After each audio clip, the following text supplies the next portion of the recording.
그 안에는 바로 2절 후반절에 보니까 하나님의 비밀인 그리스도를 깨닫게 하려 함이니 이렇게 말씀하십니다. 그러니까 하나님의 비밀은 누구라고요? 그리스도라고 하는 것입니다. 그러면 그 안에는 누구의 안에 되겠습니까? 그리스도 안에 됩니다. 그리스도 안에 지혜와 지식을 말씀하시고 있습니다. 우리가 주 안에 산다고 하는 것은 큰 복입니다. 우리는 주 안에서 살 때 행복이 있고 주 안에 살 때 기쁨이 있고 주 안에 살 때에 사랑이 있는 점이 있습니다. 아멘. 주를 떠나서 우리가 살 수가 없는 것입니다. 여러분 물고기가 물을 떠나서 살 수 없듯이 주 없이는 살 수 없습니다. 우리가 조금 전에 불렀던 찬송가 가사 중에도 주 없이 살 수 없네라고 하는 찬송을 불렀는데 주님 없이는 살아갈 수 없습니다. 하나님 없이는 살 수가 없습니다. 인간은 누구나 다 하나님 없이는 살아갈 수 없는 존재로 하나님께서 만들어 주셨습니다. 이 사람을 하나님 창조하시고 사람의 안트로포스라 이렇게 말하고 있습니다. 이 안트로포스라고 하는 헬라어 말은 위를 바라보고 사는 존재의 그런 뜻입니다. 이 사람은 항상 위를 바라보고 사는 존재예요. 하나님을 바라보고 사는 존재가 되어야 된다고 하는 것입니다. 그래서 우리는 하늘에서 와서 이 땅에 살다가 다시 죽으면 하늘나라로 가는 것입니다. 우리의 본향은 이 땅이 아니라 어디에 있습니까? 하늘나라에 있습니다. 이 천국에 가는 날 동안 우리는 예수님 품 안에 살아야 돼요. 예수 안에 살아야 돼요. 하나님 안에 성령 안에 살아야 된다고 하는 것을 말씀해 주고 있습니다. 여러분 구약에서는 교회가 성막으로 되어 있었습니다. 성막을 보면은 앙장으로 4겹으로 있습니다. 그리고 그 성막 안에 성막에 들어가게 되면은 이제 물두멍이 있었고 바깥들이 있었고 그 다음에 이제 성막 안에 들어가면 3가지가 있었죠. 향단이 있었고 또 등대가 있었고 또 빛이 떡상이 있었고 이 3가지가 항상 성전 안에 있었습니다.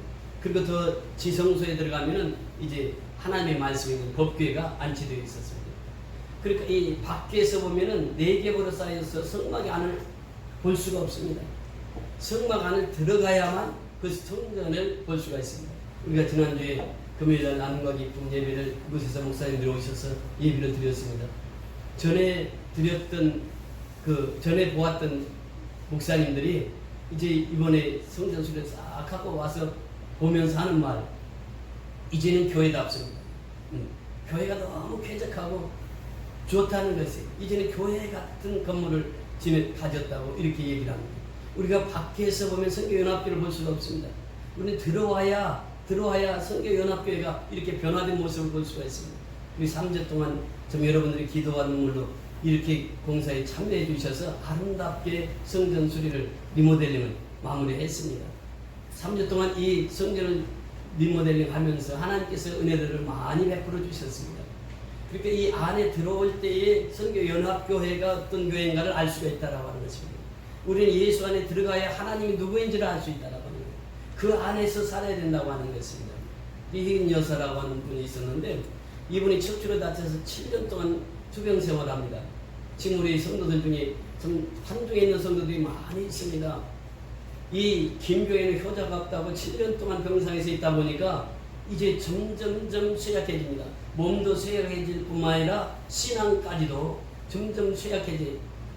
그래서 이제 쇠약한 신앙으로 살아가고 있는데 어느 날 흑인 여인이 와서 병원 청소를 합니다. 청소를 하는데 아주 기쁘게 찬양을 하면서 청소를 하는 것이, 그러면서 그때 이 흑인 여사가 깨달은 게 있습니다. 나는 신앙생활을 수십 년 해왔는데 이제 병상에 오래 있다 보니까 신앙도 거의 다 까먹은 상태인데 흑인 여자는 그 병원 청소하면서도 웃으면서 기쁨으로 찬양하는 그 모습을 보게 됩니다. 그래서 그가 찬송시를 적습니다.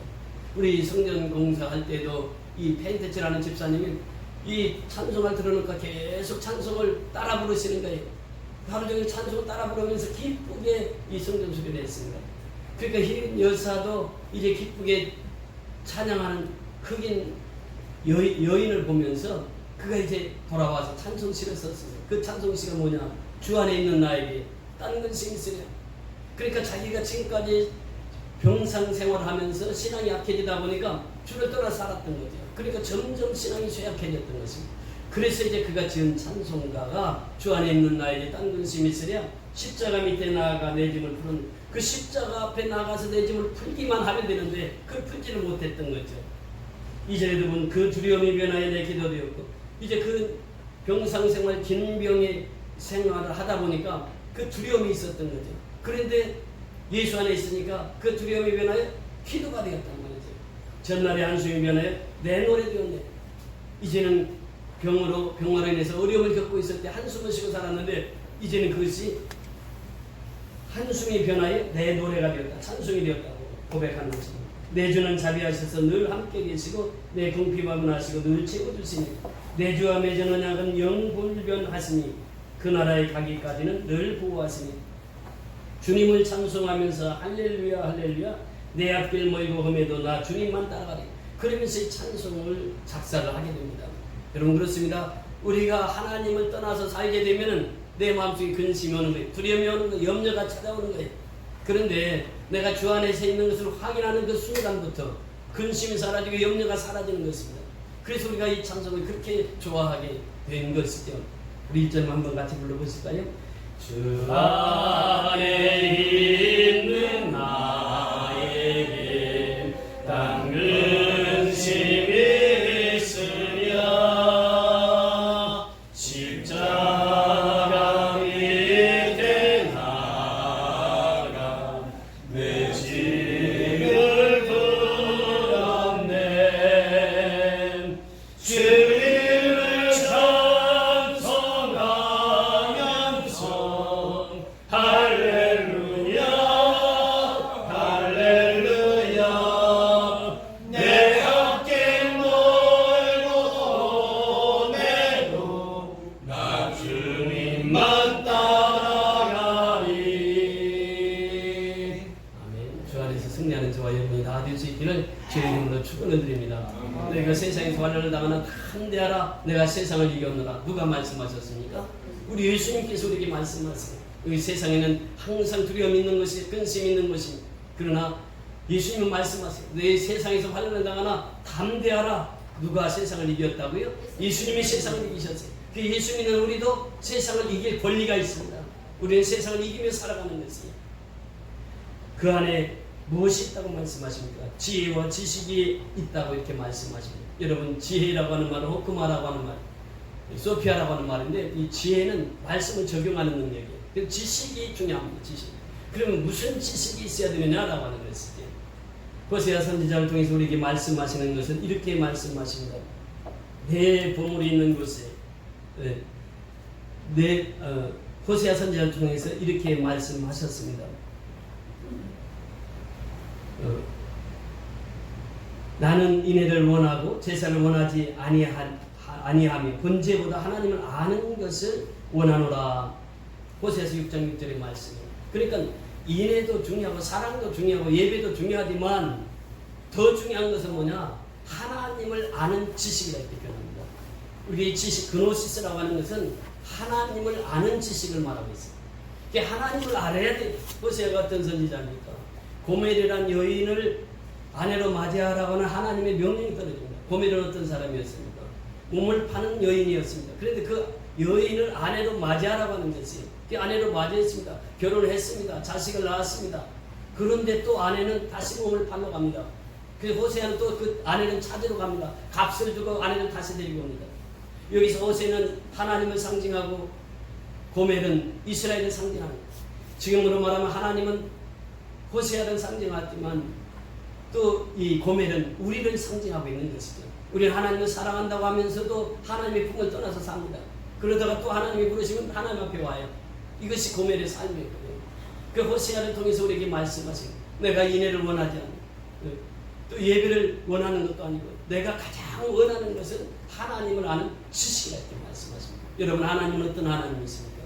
끝까지 우리를 사랑하시는 하나님이에요. 우리는 하나님의 품을 떠납니다. 세상에 살면서 하나님의 품을 종종 떠납니다. 그러나 하나님은 그때에도 우리를 버리지 않고 끝까지 사랑하시는 분이에요. 누가 보면 15장 11절 이하에 보면은 탕자의 비유가 나옵니다. 두 아들이 있었습니다. 그런데 아버지의 말을 둘 다 똑같이 안 들었어요. 탕자 둘째 아들은 어떻게 말합니까? 아버지 재산을 나에게 물려주세요. 아버지가 지금 시퍼렇게 살아계시는데 유산을 물려달라고 하는 것이에요. 그런데 한 번도 아니고 계속해서 물려달라고 합니다. 그래서 아버지가 물려줬어요.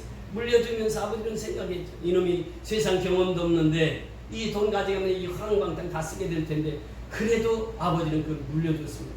그래서 이 탕자가 외국에 나가서 파랑방탕하면서 돈을 다 허비하고 나니까 먹을 것이 없는 돼지 쥐의 열매라도 먹고 살려고 그걸 먹고 있는 그 신세, 그 자신을 돌아봅니다. 그러면서 아버지 집에 돌아가기만 하면 품꾼이 많고 먹을 것이 많은데 나는 여기서 굶겨 줄여 죽는구나, 그렇게 생각하면서 아버지 집을 동경하게 됩니다. 아버지 집을 생각하게 되는 것이죠. 그리고 그가 결단을 내립니다. 내가 아버지 집에 가서 아버지 아들이라 이끌음을 받지 못한다 할지라도 모습으로 산다 할지라도 내가 아버지 집에 다시 돌아가리라. 그 결심을 하고 아버지 집에 돌아갔을 때 아버지가 먼저 그 탕자를 맞아줍니다. 여러분, 이것이 하나님의 사랑이에요. 여기서 아버지는 하나님의 사랑 상징하는 것이고 탕자는 우리의 모습입니다. 우리는 하나님을 떠났다가 하나님 품에 돌아오기만 하면 하나님을 품어주신 하나님이에요. 안아주신 하나님이에요. 끝까지 사랑해주신 하나님이에요. 그 하나님 앞에 돌아오기만 하면 우리는 삽니다. 이것이 바로 오늘 본문을 통해서 우리에게 주 안에 있는 사람은 하나님을 아는 지식을 가져야 되는데, 그 하나님을 아는 지식은 뭐냐? 헤세드라고 하는 지식입니다. 헤세드라고 하는 것은 인애요, 은혜요, 사랑입니다. 그 사랑의 품으로 다시 돌아오라고 하는 것입니다. 사랑의 품으로 돌아오면 삽니다. 우리가 하나님 품으로 돌아오면 살아요. 그러나 하나님을 떠나면 우리는 죽습니다. 그래서 우리는 항상 하나님의 사랑 안에 머물러 있어야 되는 것입니다. 그래서 오늘 우리에게 주시는 말씀은 하나님의 지식. 그래서 요한복음 17장 3절에도 보니까 영생 곧 유일하신 참 하나님과 그의 보낸 자 예수 그리스도를 아는 것이라. 예수가 누군지를 아는 것이, 이것이 바로 하나님께서 우리에게 주신 지식입니다. 그 지식은 그노시스라는 그 지식은 하나님을 아는 지식을 말하고 있습니다. 그런데 그노시스라고 하는 영지주의자들을 보면 그들은 그렇게 말합니다. 예수님이 이 땅에 오셨는데 예수님을 하나님의 아들로 믿지를 못합니다. 그러면서 영의 세계를 믿지를 못합니다. 그래서 이제 이단 사상으로 빠지게 되는 것이죠. 특별히 초대교회에 보면은 그 이단 사상이 많이 빠져 있었던 말시온주의라고 대표적인 이단 사상이 있었는데, 이들은 어떻게 생각하느냐? 하나님의 말씀 복음서를 쭉 읽다 보면 예수님이 무리로 걸으셨다, 예수님이 죽은 자를 살리셨다, 이런 말씀이 나오니까 이런 말씀들을 어떻게 세상에 가서 진리라고 말할 수 있습니까? 이런 말씀들은 좀 뺍시다. 그래서 기적 사건들을 다 빼가지고 자기들이 필요한 말씀만 듣는 것이, 이것이 바로 말시온주의 이단의 이제 대표적인 그노시스도 다르지 않습니다. 영지주의도 역시 마찬가지. 하나님을 온전히 알지 못하니까 이단들이 득세했던 것이죠. 그래서 그 당시에 하나님을 아는 지식, 예수 그리스도를 아는 지식만큼 중요한 것이 없다라고 하는 것입니다. 여러분, 예수가 누구입니까? 태초에 하나님이 천지를 창조하시느니라. 이 창조주 예수님이 우리의 예수님이라고 하는 것입니다. 그 창조주 예수님은 말씀이 육신이 되어 우리 가운데 그 하나님, 그 영광을 보니 그 독사라고 영광, 하나님의 영광입니다. 그 영광을 보니 은혜와 무엇가 충만하더라고요? 진리가 충만하다. 그 예수님은 은혜가 충만하신 분이에요. 예수님은 진리가 충만하신 분이에요. 예수님은 영광을 받으실 분이에요. 그래서 우리가 사는 목적이 예수님의 영광을 위해 살아가는 것이, 우리가 먹든지 마시든지 무엇을 하든지 다 누구의 영광을 위해 살아고요? 하나님의 영광을 위해 살아. 그러면서 우리는 그 은혜 속에 살아가야 됩니다. 예수님은 은혜 자체이십니다. 그래서 카리스라고 하는 말, 이 은혜라고 하는 말은 카라라고 하는 말, 기쁨이라고 하는 것이, 예수를 믿으면 기쁨이 있는 것이에요. 내가 어떤 상황 속에서도 기쁨이 있는 것입니다. 이것이 예수 믿는 자의 삶이란 말이죠. 그리고 예수는 진리라고 하는 것입니다. 영원히 변하지 않는 분이 예수라고 하는 것입니다. 어제나 오늘이나 영원히 변하지 않는 그 진리가 예수님이라고 하는 것입니다. 예수님 말씀하신 내가 곧 길이요 진리요 생명이니 나로 말미암지 않고는 아버지께로 올 자가 없느니라, 이렇게 말씀하셨습니다. 골로새서 1장에 보면 구체적으로 예수님이 누군가를 이렇게 말씀하십니다. 먼저 13절 14절에 보면 이렇게 말씀하십니다. 1장 13절 14절 같이 읽습니다. 시작. 그가 우리를 흑암의 권세에서 건져내사 그의 사랑의 아들의 나라로 옮기셨으니 그 아들 안에서 우리가 속량 곧 죄사함을 얻었도다. 죄사함을 얻게 하시는 분이 누구예요? 예수라고 하는 것입니다. 그 예수는 구속주로 이 땅에 오셨습니다. 예수님만이 우리의 죄를 사하실 수 있다고 하는 것입니다. 15절부터 17절까지 읽습니다. 시작. 그는 보이지 아니하는 하나님의 형상이시요 모든 피조물보다 먼저 나신 이시니 만물이 그에게서 창조되되 하늘과 땅에서 보이는 것들과 보이지 않는 것들과 혹은 왕권들이나 주권들이나 통치자들이나 권세자들이나 만물이 다 그로 말미암고 그를 위하여 창조되었고. 예수님이 누구라고요? 창조주라고 하는 것입니다. 만물이 다 그에게서 났습니다. 예수님은 창조주 하나님이십니다. 그러면서 20절부터 22절까지 있습니다. 시작. 그의 십자가의 피로 화평을 이루사 만물 곧 땅에 있는 것들이나 하늘에 있는 것들이 그로 말미암아 자기와 화목하게 되기를 기뻐하시니라. 전에 악한 행실로 멀리 떠나 마음으로 원수되었던 너희를 이제는 그의 육체의 죽음으로 말미암아 화목하게 하사 너희를 거룩하고 흠없고 책망할 것이 없는 자로 그 앞에 세우고자 하셨으니. 자, 이 말씀에 보니까 십자가의 피로 무엇을 이루사? 화평을 이루사. 그래서 화목주가 되신 것입니다. 예수님은 구세주요, 예수님은 창조주시요, 예수님은 화목주라고, 화평의 주라고 하는 것입니다. 이분을 우리가 알자고 하는 것이에요. 이것이 그리스도를 아는 지식이라 이렇게 말합니다. 그렇다면 이제 그 예수님을 알았다고 하면 어떻게 살아가야 되느냐? 하늘의 지혜로 살아야 된다고 하는 것입니다. 호크마라고 하는, 소피아라고 하는 그 지혜는 뭐냐? 하나님의 말씀을 적용하는 능력을 말하고 있습니다. 하늘의 지혜는 하나님의 말씀을 아는 그들에게 하늘의 지혜를 주어서 그 말씀을 실천하고 순종하도록 우리에게 말씀하십니다. 이것이 지혜입니다. 삶의 지혜는 어디서 나옵니까? 예수를 아는 지식에서 나온다고 하는 것입니다. 예수를 알아야 삶의 지혜를 얻을 수 있습니다. 그러니까 예수님을 알았다고 하면 그 말씀대로 순종을 해야 돼요. 그것이 바로 하나님의 복입니다.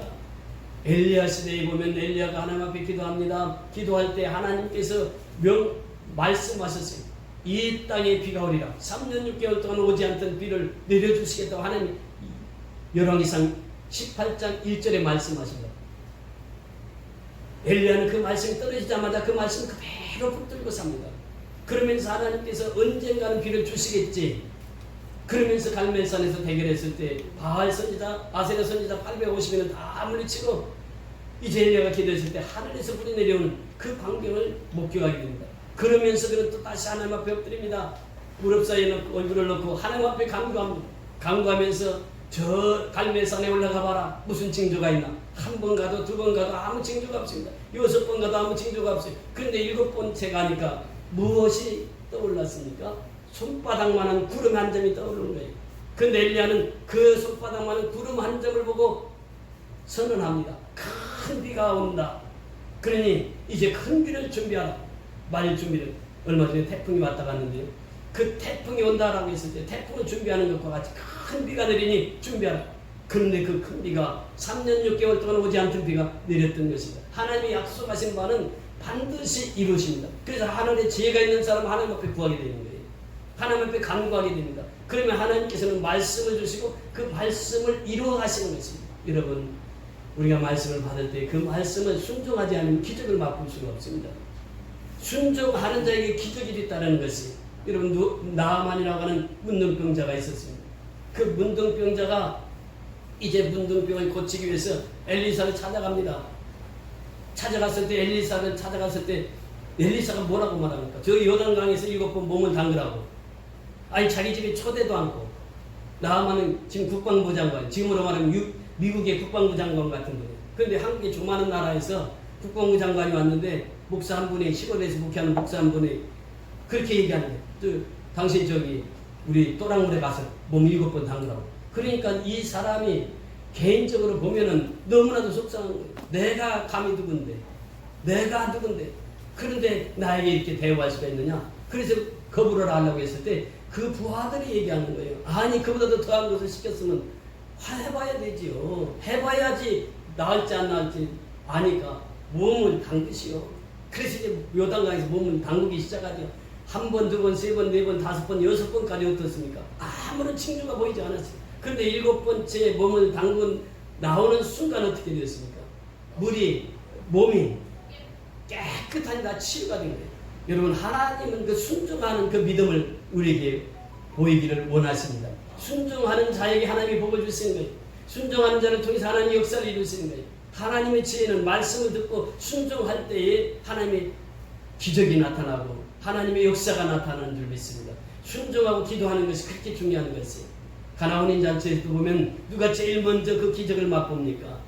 물도온 하인들은 알더라고. 순종하는 자들은 안더라. 그러니까 오늘도 역시 마찬가지. 하나님을 아는 지식을 이제 지혜로 우리는 바꿔서 이제 하나님의 말씀을 적용하면서 살아가는 것이 하나님의 지혜라고 하는 것이, 이것이 뭐냐? 예수 안에 있는 보화니라 이렇게 표현하고 있습니다. 자, 다 같이 3절 다 같이 읽습니다. 시작.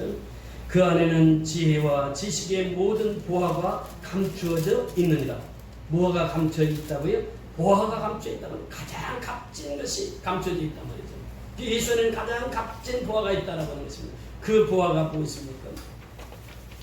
여러분, 동방박사 세 사람이 예수님을 만나러 갑니다.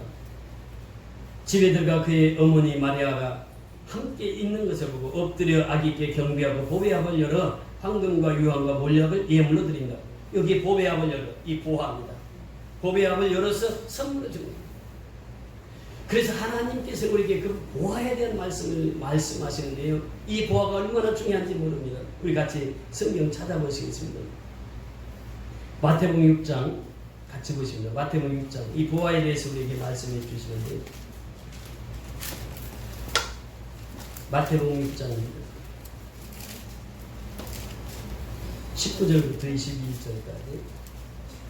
마태복음 6장 19절부터 22절까지 우리 다 같이 중요한 말씀을 같이 찾아보십니다. 시작.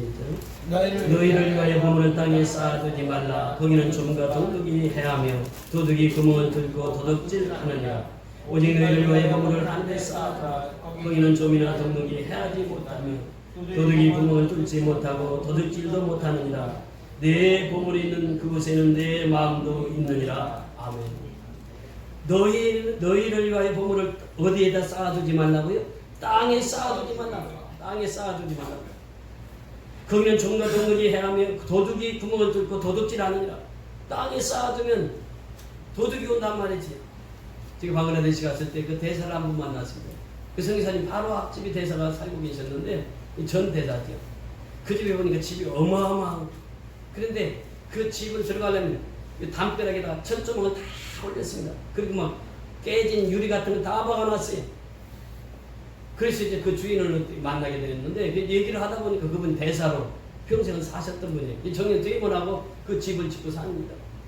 당신 집에 식구가 몇입니까? 그랬더니 자기를 경호하는 사람만 4명이라는 거예요. 여자 2분하고 남자 2분. 왜 이렇게 많이 경호를 둡니까? 그랬더니 도둑이 많이 온다는 거예요. 도둑이. 그래서 이제 천정을 높이 치고 그렇게 삽니다. 마음대로 밖에도 못 나와요. 도둑들 때문에. 그리고 세상에 딱 이 보물을 쌓아두면은 도둑이 많이 좀이 생기고. 그런데 여기 보면은 그래서 하늘에 보물을 쌓아두라. 하늘에 쌓아두라. 거기는 뭐가 없다고요? 조민을 동력이 해하지 못하면 도둑이 구멍을 뚫지도 못하고 도둑질도 못하느니라. 그래서 내 보물이 있는 곳에는 무엇도 있다고요? 내 마음도 있느니라. 그러니까 보물이 있는 곳에 마음이 있습니다. 우리 성전을 공사하면서도 또 우리가 선교를 하면서도 느끼는 것이 무엇이냐? 그 보물이 있는 곳에는 마음이 있는 것이에요. 마음이 있어야 보물을 하나님 앞에 드리는 거죠. 그래서 하늘에 보물을 쌓아두라. 거기는 영원한 보물을 쌓는 것이다. 우리 장로님은 좀 보물을 하늘에 많이 쌓아두는 분이에요. 그래서 여러 가지 좋은 일, 선한 일을 많이 하십니다. 특별히 그 다음 세대들, 그 장학금을 참 많이 줘요. 저희 아들 둘도 다 장로님 장학금 한 번씩 다 주셨어요. 대학생 장학금이 얼마입니까? 400, 500 정도 되잖아요. 그 장학금을 남모르게 이렇게 지금도 계속 하고 있습니다. 그리고 어려운 목회자들을 섬기고 있고. 그것이 바로 자기가 사업해가지고 돈 번 걸 가지고 그렇게 하늘에 쌓아두는 거예요. 다 하늘에 쌓는 거예요. 보호하거든요. 그러니까 우리가 땅에다 쌓으면 좀과 도둑이 있어서 다 빼앗길 수 있지만, 그러나 하늘에 쌓은 보호하는 누구도 건들 수가 없다고 하는 것이죠. 그래서 내 보물이 있는 곳에 내 마음도 있느니라 이렇게 말씀하시고, 오늘 이 예수님은 우리의 보화가 되십니다. 우리의 보화 되신 예수님께서는 하늘의 지식과 하늘의 지혜를 얻으라고 말씀하십니다. 그러면서 우리에게 말씀하시는 것이 그 안에서 살라. 누구 안에서? 예수 안에서 살라. 예수 떠나면 아무것도 아니다. 그래서 예수님께서 말씀하시고, 나는 포도나무요 너희는 가지니 저가 내 안에 내가 저 안에 있으면 이 사람은 과실을 많이 맺나니 나를 떠나서는 너희가 아무것도 할 수 없는, 이것이 바로 믿음의 생활입니다. 예수 떠나면 아무것도 할 수 없는 것이에요. 그래서 오늘 이 말씀을 하시면서 계속해서 우리에게 말씀 주신 것이 무엇입니까? 4절 같이 읽습니다. 4절 시작. 내가 이것을 말하면 아무도 교묘한 말로 너희를 속이지 못하게 하려 함이니. 오늘 보면 4절에 보면 이렇게 말씀하십니다. 내가 이것을 말하면, 왜 이것을 말하는 줄 아느냐? 왜 그리스도가 탁월하고 그리스도가 우월하고 그리스도가 만왕의 왕 되시고 그리스도가 모든 것에 위라고 내가 왜 이 말을 하는지 아느냐? 이 말씀입니다. 이것을 말하면 아무도 교묘한 말로 너희를 속이지 못하게 하려 함이니라. 교묘한 말로 속이는 자가 있어요. 그것이 누구입니까? 사단이. 창세기부터 보면 사단이 등장합니다. 하와에게 등장하잖아요. 선악과를 따먹지 말라 했는데 하와가 사단의 말을 들으니까 어때요? 따먹을 마음이 생겼던 거죠. 그래서 선악과를 따먹은 거 아니겠습니까? 그래서 죄가 들어온 것이에요. 지금도 사단은 계속해서 우리를 유혹하고 미혹합니다. 이것이 사단의 유혹이라는 거예요. 그런데 그 당시 골로새 교회에 너무 이단들이 많이 들어와 있었어요. 그래서 이 성도들을 왜 교회를 가려고 하느냐? 교회 가지 말라. 여기 좀 우리 가까운데도 어머니 하나님 섬기는 그 이단이 또 들어와 있고요. 또 조금만 가면 신천지가 본부를 차리고 있고. 우리가 이러한 상황 속에서도 바울이 지금 그걸 보는 것이, 그렇게 이단이 많이 있는 그곳에 골로새 성도들이 어떻게 생활하는가를 보고 있는 거예요. 지금. 골로새 성도들에게 그곳에 빠지지 말 것을 말씀하십니다. 예수님이 제일이다. 예수님은 만왕의 왕이시고 창조주시고 구속주시고 예수님은 화목주시고, 그러니까 예수님 앞에 딱 있어야지. 예수 안에 살아야지. 그래서 예수 안에는 모든 보화가 있고 예수 안에는 지식이 있고 하늘의 지식이 있고 하늘의 보화 지혜가 있는데, 예수를 떠나면 이단에 빠지게 된다. 예수 떠나면 안 된다. 예수 떠난 사람들은 보면은 그들이 끝이 좋지가 않잖아요. 이단에 빠진 사람들 보면은 가정이 어려움을 겪습니다. 제가 아는 그분도 지금 이제 가정이 이렇게 해체되기 직전이에요. 그러니까 이단에 빠지게 되면은 어려움이 오게 되는 것이죠. 그래서 바울 사도가 지금 이단에 빠지지 말 것을 권면하고 있는 것입니다. 이것이 바로 44절의 말씀, 5절 같이 읽습니다. 5절 시작. 이는 내가 육신으로 떠나 있으나 심령으로 너희와 함께 있어 너희가 질서 있게 행함과 그리스도를 믿는 너희 믿음이 굳건한 것을 기쁘게 봄이라. 자, 이는 내가 육신으로 떠나 있어. 육신이 어디에 있다고요? 지금 로마 옥중에 있어요. 육신으로 떠나 있어요. 그런데 심령으로는 누구와 함께 있어요? 너희와 함께 있다고. 심령. 푸네마티, 성령이라고도 번역이 됩니다. 그러니까 영으로는 너희와 함께 있다는 것이에요. 육신은 비록 떨어져 있어요. 그런데 영으로는 너희와 함께 있다라고 하는 것이에요. 사도 바울의 로마서 8장에 보면은 그렇게 말씀하고 있습니다. 육의 생각은 육의 일을 하게 되는 거예요. 그것이 바로 죽음이라는 것이에요. 사망이라는 것이에요. 그러나 영의 생각은 생명과 평안이라는 것이에요. 그래서 영의 생각을 따르라고. 영으로는 지금 함께 있다라고 하는 것입니다. 육으로는 비록 떨어져 있지만 영으로는 너희와 함께 있다. 이 말씀이에요.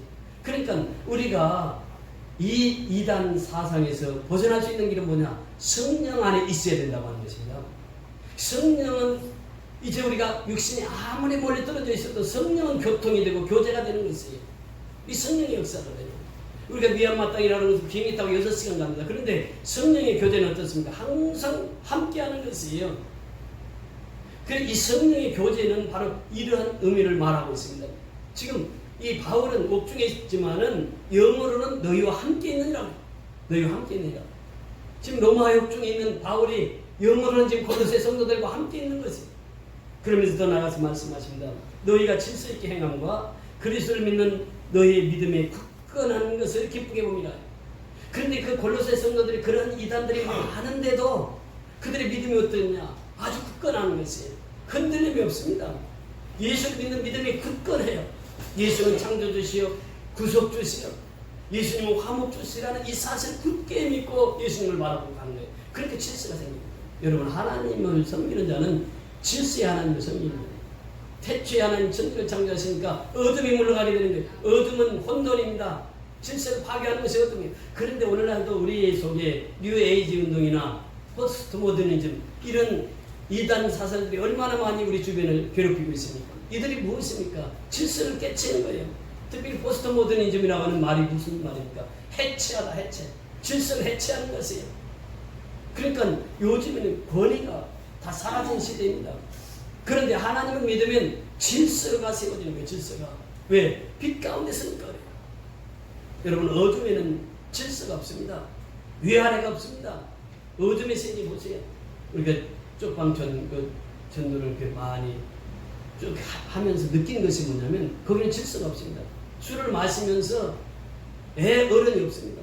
술 마시면 20대가 70대 보고 야하고 이 질서가 없는 거예요. 질서가 파괴되는 것이에요. 그런데 하나님을 믿으면 질서가 딱 서게 됩니다. 그 질서를 세워서 지금 신앙생활하고 있는 골로새 성도들을 칭찬하는 것이에요. 두 번째 뭐라고 말씀하십니까? 너희 믿음이 굳건한 것을 이렇게 표현합니다. 굳건한 것을. 이제 군사용어거든요. 흔들림이 없다고 하는 것이 진지가 견고하다 그런 의미입니다. 그러니까 여기서 보면은 이제 군사용어를 통해서 믿음이 굳건한 것, 그 진지가 굳건하듯이 너희 믿음이 굳건하다라고 하는 것이 믿음이 흔들림이 없다 그 말입니다. 우리의 믿음이 바로 그런 믿음이 있어야 되는 줄 믿습니다. 믿음에서 충성이에요. 하나님 앞에 충성하는 것이 곧 믿음입니다. 그래서 오늘 바울이 지금 골로새 성도들을 통해서 그 얻은 교훈이 뭐냐? 그들은 그렇게 어려운 환경 속에서도 믿음을 붙들고 살더라 그 말입니다. 그러면서 그 질서 있게 규모 있게 살더라 그 말입니다. 규모라고 하는 말도 이 군사용어입니다. 굳건하다 이 말도 군사용어예요. 바울에게 군사용어를 참 많이 사용했습니다. 규모 있게 질서 있게 살아가고 믿음으로 살아가는 그들의 모습을 보면서 바울은 그들을 칭찬하고 그들에게 그렇게 살아가는 모습을 보면서 바울 자신이 기뻐했다 이렇게 말하고 있습니다. 여러분 그렇습니다. 믿음으로 사는 것이 우리가 경일녹화 선교연합회를 세우고 나서 작년에 9월달에 세웠잖아요. 지금 이제 9월달이 되면 만 1년 됩니다. 그런데 세우고 나서 처음에 너무 실망한 것이 교회들이 안 모이는 거예요. 20명 잘하면 30명 그러면서 그 교회 예배당은 넓은데 그래서 장로님이랑 가서 전에 얘기를 했습니다. 양돈 선교연합회로 그 목사님을 초청해서 양돈 선교연합회 사는 것을 그대로 보고 배우게 했습니다. 이 양돈 선교연합회는 매일 아침 7시만 되면 성도들이 100여 명이 매일 처음 예배를 드립니다. 매일 예배를 드려요. 그래서 권면을 한 거죠. 모미의 목사님에게. 그 경일녹화 선교연합회도 이렇게 매일 예배를 드리면 어떻겠습니까? 그러니까 그분이 그대로 순종을 하고 그날부터 순종을 하고 예배를 드렸습니다. 그런데 지금 보면요. 경일녹화에서 매일처럼 카톡이 옵니다. 매일처럼 연락이 옵니다. 연락이 오는데 지금은 20-30명 모여가지고 매일 예배를 드리고 있어요. 그러니까 주일날 성도들이 계속해서 부흥되는 것을 보게 됩니다. 중요한 것은 뭐냐? 믿음입니다. 믿음. 우리가 믿음이 자라지 않고는 믿음이 성장하지 않고는 하나님을 기쁘시게 할 수 없는 것이에요. 우리의 믿음이 자랄 때 하나님께서 우리의 믿음을 보시고 기뻐하시고 또 사역자들은 그 믿음을 보시고 기쁘게 성도들을 대하면서 살아가게 되는 줄 믿습니다. 아무튼 오늘 본문을 통해서 우리에게 주시고자 하는 메시지가 무엇이었습니까? 이 그리스도 안에는 보화가 있는데 그 보화는 뭐라고 그랬습니까? 하나님을 아는 지식과 지혜라고 말씀하시겠습니다. 우리는 예수를 떠나서는 살 수 없다고 하는 것입니다. 그러나 예수를 떠나서 살 수 있도록 자꾸 유혹하는 세력들이 있는데 그것이 누구라고요? 마귀의 세력들은 끊임없이 지금도 우리를 유혹하고 미혹하고 있습니다. 그런데 골로새 성도들은 그 마귀의 유혹에 이끌리지 않고 그들은 굳건하게 서서 믿음에 굳건하게 서서 흔들리지 않고 그리고 질서 있게 규모 있게 신앙생활을 하는 것을 보면서 바울은 옥중에서 그 기쁨으로 이 골로새 서신을 띄운 것을 보게 됩니다. 우리 선교연합교는 정말 골로새 교회처럼 흔들림이 없습니다. 정말 주를 위해서 충성하고 주를 위해서 헌신하는 여러분들의 모습을 보면 너무나도 감사하고 너무나도 기쁜 것이죠. 우리가 끝까지 이 신앙으로 굳건하게 서서 승리하는 저와 여러분의 삶이 될 수 있기를 주의 이름으로 축원을 드립니다. 다 같이 일어나셔서